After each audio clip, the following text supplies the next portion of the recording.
आज हम अपने चैनल पे डिस्कस करने जा रहे हैं science class 7 chapter 1 nutrition in plants.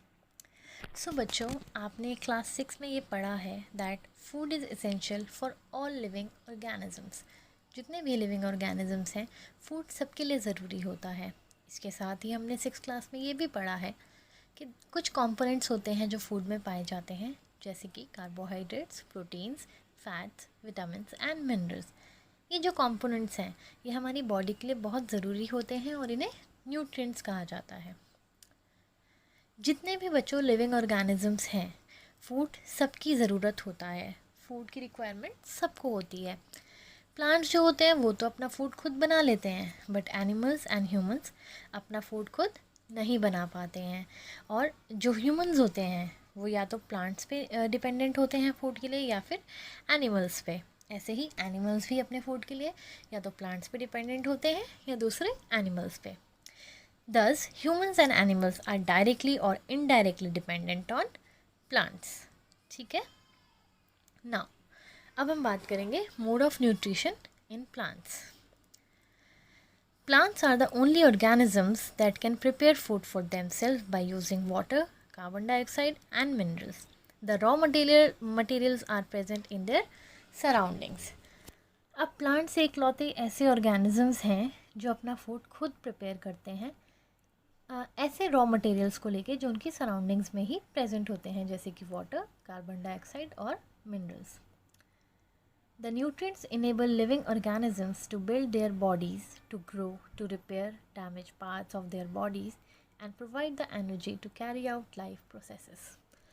अब ये जो न्यूट्रिएंट्स होते हैं ये लिविंग ऑर्गेनिजम्स की हेल्प करते हैं उनकी बॉडीज़ को ग्रो करने में, उनके डैमेज पार्ट को रिपेयर करने में और उन्हें एनर्जी प्रोवाइड करने में, जिससे कि वो अपने लाइफ प्रोसेसेस को कैरी कर पाएँ।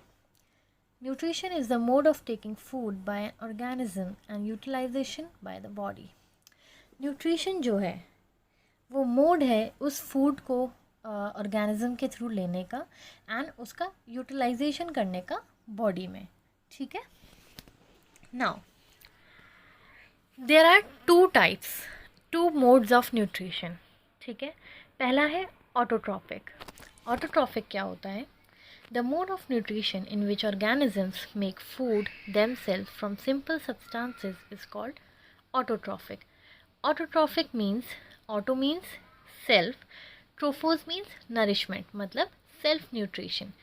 Therefore plants are called autotrophs, क्योंकि plants अपना food खुद बनाते हैं इसलिए वो autotrophs कहलाते हैं। दूसरे हैं heterotrophs. Animal and most other organisms take in ready-made food prepared by the plants. They are called heterotrophs. Hetero means other and trophos का meaning हमने देखा है nourishment. So nourishment from other source. Okay? जैसे कि जिसमें humans भी आते हैं और animals भी आते हैं. Now ये एक टेबल है आपके चैप्टर में सेल्स के बारे में जो हम यहाँ डिस्कस कर रहे हैं। बच्चों, आपने देखा होगा कि जब कोई बिल्डिंग बनती है या घर बनता है, आपने कंस्ट्रक्शन होते हुए देखा होगा तो कैसे 1 बाय 1 ब्रिक्स लगाई जाती हैं। सिमिलरली हमारी जो बॉडी है, लिविंग ऑर्गेनिजम्स की जो बॉडी है, वो ऐसे ही टाइनी यूनिट से मिलके बनती है जिसको हम सेल कहते हैं। Cells can be seen only under microscope. और सेल्स इतने छोटे होते हैं कि हम उन्हें नेकेड आई से, खुली आँखों से नहीं देख सकते हैं। उसके लिए हमें माइक्रोस्कोप की ज़रूरत होती है। Some organisms are made of only 1 cell. कुछ ऐसे भी ऑर्गेनिजम्स हैं जो सिर्फ एक सेल से बने होते हैं। The cell is enclosed by a thin outer boundary called the cell membrane. और जो सेल होता है वो एक थिन आउटर बाउंड्री के अंदर एनक्लोज्ड होता है जिसे हम सेल मेम्ब्रेन कहते हैं। Most cells have a distinct centrally located spherical structure called the nucleus. और ज़्यादातर जो सेल्स होते हैं उसके अंदर एक distinct centrally located spherical structure होता है जो आप अलग से ही उसमें लोकेट कर सकते हो, उसे न्यूक्लियस कहा जाता है। ये जो न्यूक्लियस होता है ये जेली लाइक सब्सटेंस से सराउंडेड होता है। इसके आसपास एक जेली लाइक सब्सटेंस होता है जो साइटोप्लाज्म कहलाता है। ये साइड में आप फिगर देख सकते हो, इसमें आपको ये सेल्स दिख रहे हैं एक साथ काफ़ी सारे। इसके बीच में जो सेंटर में जो आपको स्फेरिकल स्ट्रक्चर नज़र आ रहा है, ये न्यूक्लियस है। बाकी जो है वो जेली लाइक सब्सटेंस है, साइटोप्लाज्म। और ये जो क्लियर बाउंड्रीज दिख रही हैं, ये इनकी सेल मेम्ब्रेन्स हैं, जो हर सेल को एक दूसरे से अलग शो कर रही हैं। ओके, अब हम बात करने जा रहे हैं फोटोसिंथेसिस। ये फोटोसिंथेसिस होता क्या है? अभी तक हम चैप्टर में बार बार बात कर रहे थे कि प्लांट्स जो होते हैं वो अपना फूड खुद प्रिपेयर करते हैं। अब वो खुद फूड कैसे प्रिपेयर करते हैं इसके बारे में पढ़ेंगे। जो ये फूड मेकिंग प्रोसेस होता है प्लांट्स का, इसी को फोटोसिंथेसिस कहा जाता है। आइए अब इसके बारे में पढ़ते हैं। Leaves are the food factories of plants. The synthesis of food in plants occur in leaves. Therefore, all the raw materials must reach there. Water and minerals present in the soil are absorbed by the roots and transported to the leaves. Carbon dioxide from air is taken in through the tiny pores present on the surface of the leaves. These pores are surrounded by guard cells. Such pores are called stomata. Now, जो leaves होती हैं plants में, वो plant की food factories कहलाती हैं। क्यों कहलाती हैं? क्योंकि जो प्लांट्स का ये फूड मेकिंग प्रोसेस है, ये लीव्स पे ही होता है। इसलिए ये ज़रूरी है कि जितना भी रॉ मटेरियल हमें फ़ोटोसिंथेसिस के लिए चाहिए, फूड मेकिंग के लिए चाहिए, वो लीव्स तक पहुंचने चाहिए। अब जो वाटर और मिनरल्स हैं सॉइल के अंदर प्रेजेंट होते हैं, वो तो रूट्स के थ्रू लीव्स तक पहुंचा दिए जाते हैं। और जो कार्बन डाइऑक्साइड है जो एयर में प्रेजेंट होती है, वो लीव्स के ऊपर टाइनी पोर्स होते हैं, जिन्हें हम स्टोमेटा कहते हैं। स्टोमेटा के थ्रू लीव्स तक लाई जाती है। ये जो पोर्स होते हैं, ये गार्ड सेल्स से सराउंडेड होते हैं। यहाँ आप फिगर में देख सकते हो, यहाँ आपको 3 फिगर्स दिखेंगी, ए, बी एंड सी। ए जो है आपकी एक नॉर्मल लीफ की फिगर है। सेकंड है एक लीफ का सेक्शन, जो माइक्रोस्कोपिक सेक्शन होता है। इसमें आप देखो, आपको ये थोड़ी सी ओपनिंग नज़र आएगी नीचे, उसके साइड में 2 सेल्स नज़र आएंगे जो गार्ड सेल्स हैं, ठीक है। और इसके बीच में जो ये ओपनिंग है, ये स्टोमेटल ओपनिंग होती है, जिसके थ्रू कार्बन डाइऑक्साइड जो है वो लीव्स के अंदर आती है। Second, water and minerals are transported to the leaves by the vessels which run like a pipe throughout the root, the stem, the branches and the leaves. अब carbon dioxide आ गई, minerals आ गए, अब water कैसे आएगा? Water के लिए plant के अंदर कुछ पाइप लाइक स्ट्रक्चर होते हैं। वो क्या करते हैं? वो रूट से लेके स्टेम से, देन ब्रांचेस से, देन लीव्स तक वाटर को ट्रांसपोर्ट करते हैं। They form a continuous path और passage for the nutrients to reach the leaf. और ये कॉन्टीन्यूस पाथ बनाते हैं जिससे कि सभी न्यूट्रिएंट्स लीव तक पहुंच पाएँ। जो हमारी लीव्स हैं, इनमें एक ग्रीन पिगमेंट पाया जाता है जिसे क्लोरोफिल कहते हैं। ये जो क्लोरोफिल होता है, ये लीव्स की हेल्प करता है एनर्जी को कैप्चर करने में सनलाइट के थ्रू। ये जो सनलाइट की एनर्जी होती है, ये हेल्प करती है प्लांट की फूड प्रिपेयर करने में with carbon dioxide and water. Since the synthesis of food occurs in the presence of sunlight, it is called photosynthesis. अब क्योंकि ये जो फूड का पूरा प्रोसीजर है, फूड मेकिंग प्रोसीजर, ये सनलाइट की प्रेजेंस में होता है, इसीलिए इस प्रोसीजर को फोटोसिंथेसिस कहा जाता है। फोटोसिंथेसिस का मतलब है, फोटो मीन्स लाइट, सिंथेसिस मतलब to combine. That means to combine all the raw products in the presence of light to make food. So we find that chlorophyll, sunlight, carbon dioxide and water are necessary to carry out the process of photosynthesis. तो हमें क्या 4 जो components हैं वो चाहिए photosynthesis के लिए, जो बहुत ज़रूरी है, जिसके बिना फोटोसिंथेसिस नहीं हो पाएगा। वो है chlorophyll, sunlight, carbon dioxide and water.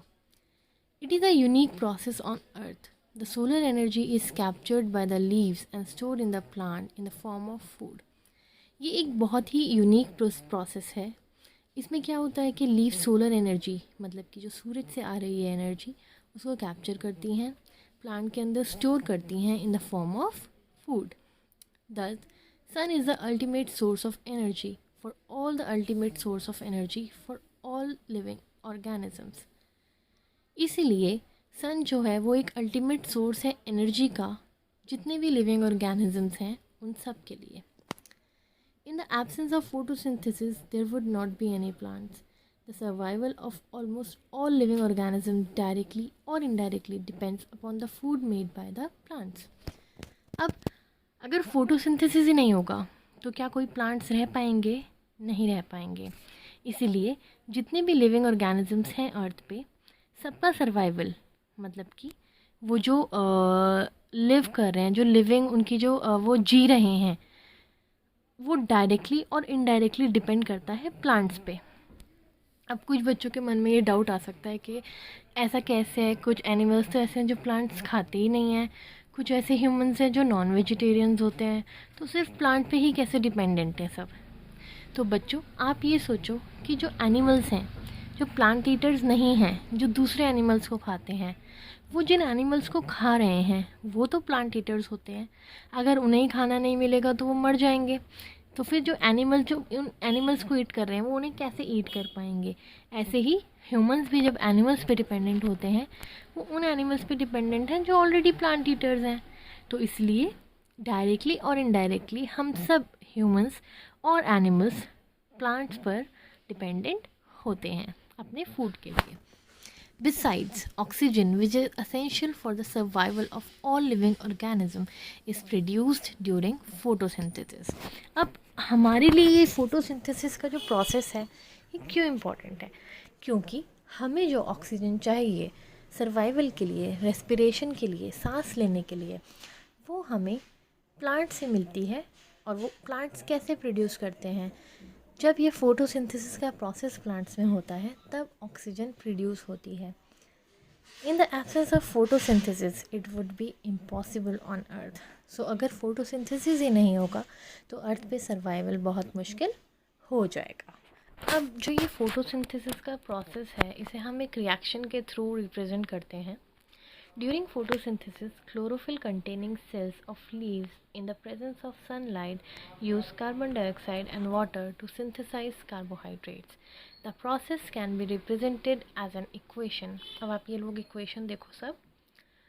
हमने 4 चीज़ों की बात की थी जिसकी ज़रूरत होती है फोटोसिंथेसिस के लिए। वो है carbon dioxide, water, sunlight and chlorophyll. Carbon dioxide और वाटर यहाँ पे मिलके in the presence of sunlight and chlorophyll 2 products देते हैं। एक है ग्लूकोज जिसे हम कार्बोहाइड्रेट्स भी कह सकते हैं और स्टार्च भी कह सकते हैं। दूसरा है ऑक्सीजन। ये 2 चीज़ें प्रोड्यूस होती हैं फोटोसिंथेसिस के प्रोसेस में। During the process, oxygen is released. The carbohydrates ultimately get converted into glucose or starch.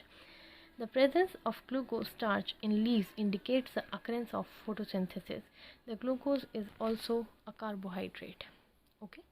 So इस प्रोसेस में ऑक्सीजन रिलीज़ हो रही है, कार्बोहाइड्रेट जो है वो कन्वर्ट हो जाते हैं ग्लूकोज या स्टार्च में। और ये प्रेजेंस ऑफ ग्लूकोज और स्टार्च, जो लीव्स पे ये ग्लूकोज और स्टार्च प्रेजेंस होता है, ये इंडिकेट करता है कि फोटोसिंथेसिस लीव्स पे हो रहा है। इसी ग्लूकोज को हम कार्बोहाइड्रेट भी। Now we will talk about other modes of nutrition in plants. There are some plants which do not have chlorophyll, they can not synthesise their food. बच्चों हमने पीछे पढ़ा था कुछ ऐसे प्लांट्स होते हैं जो अपना खाना खुद नहीं बना पाते। क्यों? क्योंकि उनके अंदर क्लोरोफिल ही प्रेजेंट नहीं होता है। सो ये प्लांट सर्वाइव कैसे करते हैं और इनको न्यूट्रिशन कहाँ से मिलता है? सो बच्चों ह्यूमंस और एनिमल्स की तरह ही ये जो प्लांट्स होते हैं ये डिपेंडेंट होते हैं दूसरे प्लांट्स पे अपने फूड के लिए। और इस मोड ऑफ न्यूट्रिशन को हम हेटरोट्रोफिक मोड कहते हैं। हमने पीछे ये डिस्कस करा है। आप ये फिगर देखो जो आपको साइड में नज़र आ रही है। यहाँ पे आपको एक ट्री दिख रहा होगा और उस ट्री पर आपको कुछ लीफ थ्रेड लाइक स्ट्रक्चर दिख रहे हैं जो उस लीव्स के ब्रांचेस के अराउंड बहुत ज़्यादा अमाउंट में हैं। ये जो थ्रेड लाइक स्ट्रक्चर है बच्चों, ये क्योंकि फिगर जो है ये ब्लैक एंड वाइट है तो आपको इसमें कलर अच्छे से विजिबल नहीं हो रहा होगा। ये येलो कलर की ये थ्रेड लाइक स्ट्रक्चर्स होते हैं। और ये जो थ्रेड लाइक स्ट्रक्चर्स हैं, ये जो प्लांट है, this is called amarbel cuscuta. Okay, ये जो प्लांट है इसमें क्लोरोफिल नहीं होता है। सो ये क्या करता है, जिस प्लांट के ऊपर ये क्लाइंब कर रहा होता है ये उससे रेडीमेड फूड लेता है। जिस प्लांट पे ये क्लाइंब कर रहा है वो प्लांट होस्ट कहलाता है। और क्योंकि ये जो अमरबेल है ये इसके अंदर न्यूट्रिएंट्स नहीं होते, ये दूसरे प्लांट से ये अपने न्यूट्रिएंट्स ले रहा है, तो इसलिए इसे पैरासाइट कहा जाता है।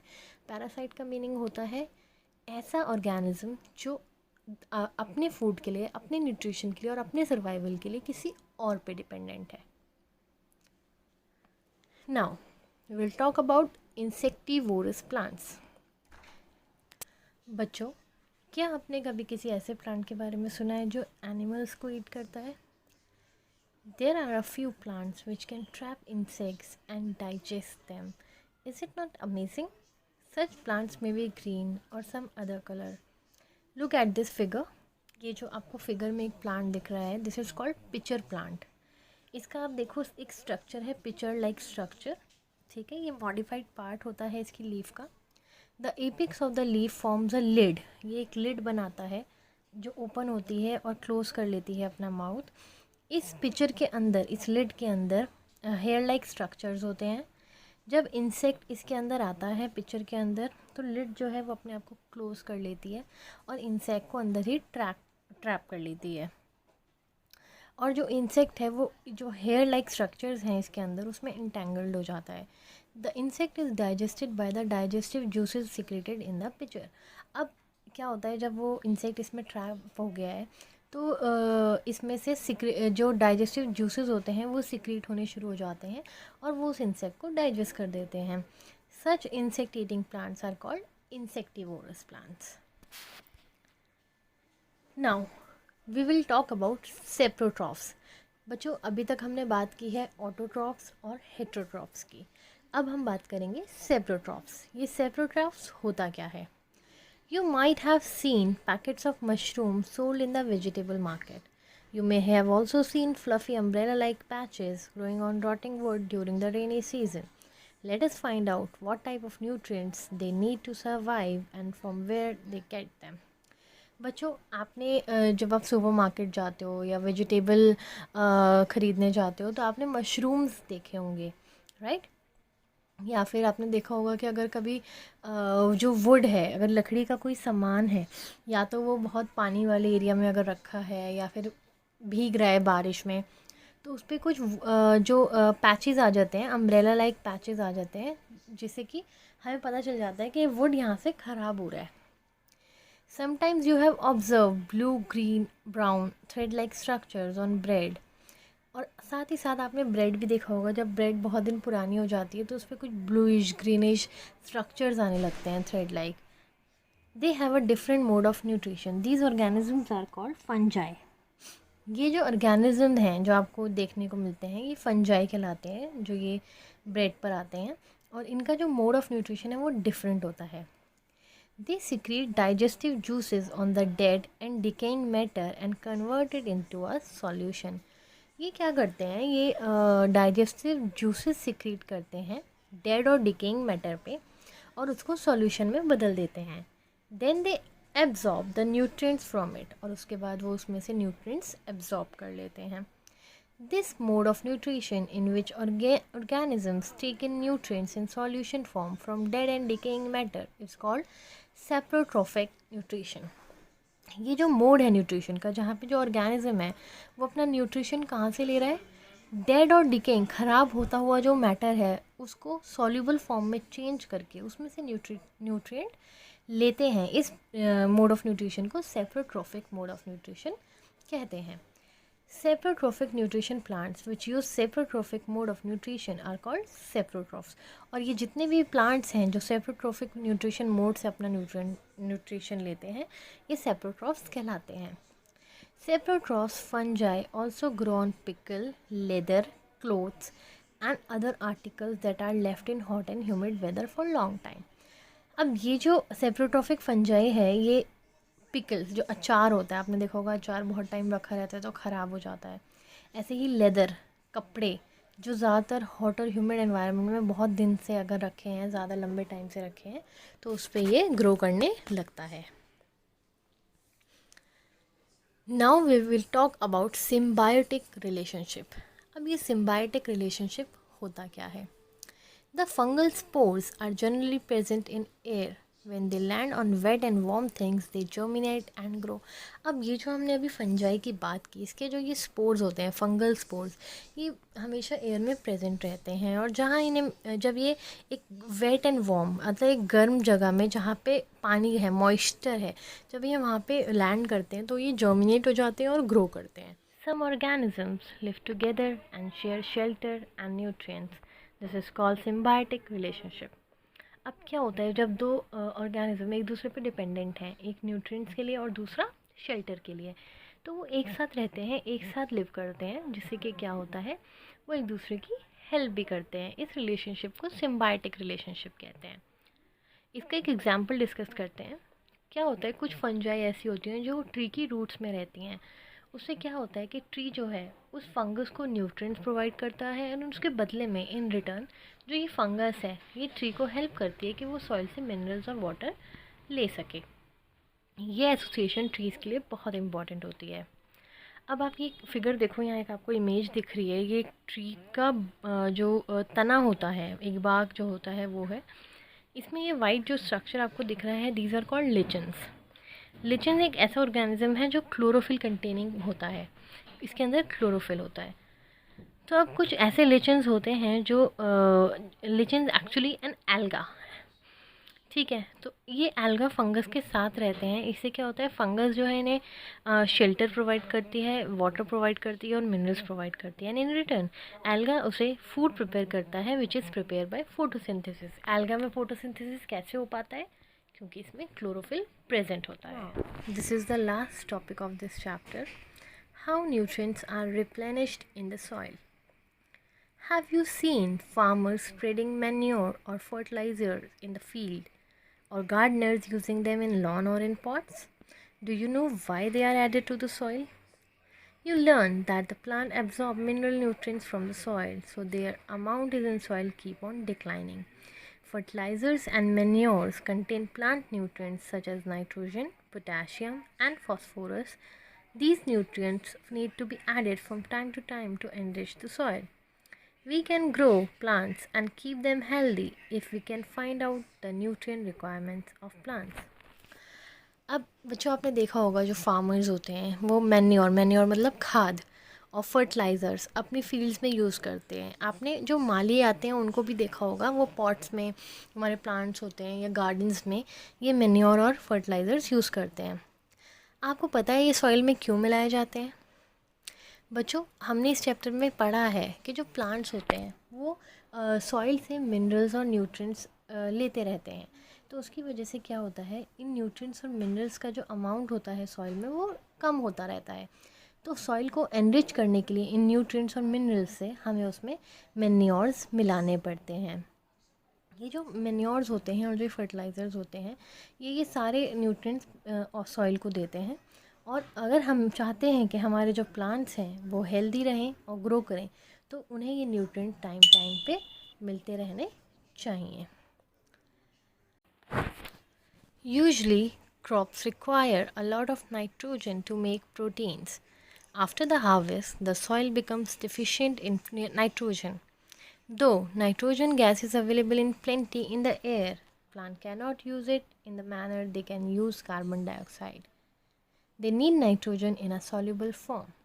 अब बच्चों क्या होता है कि जब क्रॉप्स होती हैं, जो फसल होती है, उसे बहुत सारा नाइट्रोजन चाहिए होता है प्रोटीन बनाने के लिए. तो इसलिए क्या होता है, जब फसल उग जाती है, उसकी कटाई हो जाती है, तो जो सॉइल है वो डिफिशिएंट हो जाती है नाइट्रोजन में, क्योंकि क्रॉप सारा नाइट्रोजन ले लेती हैं. तो क्या होता है, वैसे तो जो नाइट्रोजन गैस है वो एयर में बहुत ज़्यादा अमाउंट में प्रेजेंट है, बट जैसे कि प्लांट्स कार्बन डाइऑक्साइड एयर से ले पाते हैं वैसे नाइट्रोजन नहीं ले सकते. प्लांट्स को जो नाइट्रोजन है वो सॉल्युबल फॉर्म में चाहिए होती है. तो क्या होता है, एक बैक्टीरिया होता है राइजोबियम. ये बैक्टीरिया क्या करता है, ये एटमॉस्फेयर से नाइट्रोजन लेता है और उसे सॉल्युबल फॉर्म में बदल देता है. But rhizobium can not make its own food.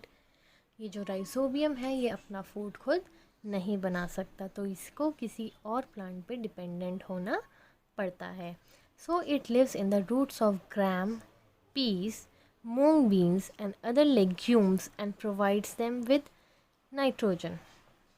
अब क्या होता है, ये राइजोबियम जो है ये ऐसे जो लेग्यूमस प्लांट जैसे कि ग्राम, चना, पीस, मटर, मूंग, बीन्स और ऐसे ही जो दूसरे लेग्यूम्स होते हैं उनकी रूट्स में रहता है और उन्हें नाइट्रोजन प्रोवाइड करता है। मोस्ट ऑफ द पल्सेस मतलब दालें, most of the pulses are obtained from leguminous plants. In return the plant provide food and shelter to the bacteria. और इसके बदले में जो प्लांट है वो राइजोबियम को फूड देता है और शेल्टर देता है। सो आप देख सकते हो कि प्लांट और राइजोबियम बैक्टीरिया के बीच में सिम्बायोटिक रिलेशनशिप हो रहा है। ये एसोसिएशन एक ग्रेट सिग्निफिकेंट देती है फार्मर्स को। They do not need to add nitrogen fertiliser, और इसकी वजह से उन्हें जो लेग्यूमिनस प्लांट्स होते हैं उसमें नाइट्रोजन फर्टिलाइज़र्स ऐड करने की ज़रूरत ही नहीं पड़ती। सो बच्चों, ये चैप्टर अब आपका कंप्लीट हो गया है। नाउ एक बार आप अच्छे से इसको दोबारा से अपनी बुक में रीड करो। कोई डाउट हो तो आप मुझसे कमेंट में पूछ सकते हो, आई विल रिप्लाई। और ये वीडियो जो है इसे लाइक, सब्सक्राइब एंड शेयर करो अपने क्लासमेट्स के साथ और फ्रेंड्स के साथ।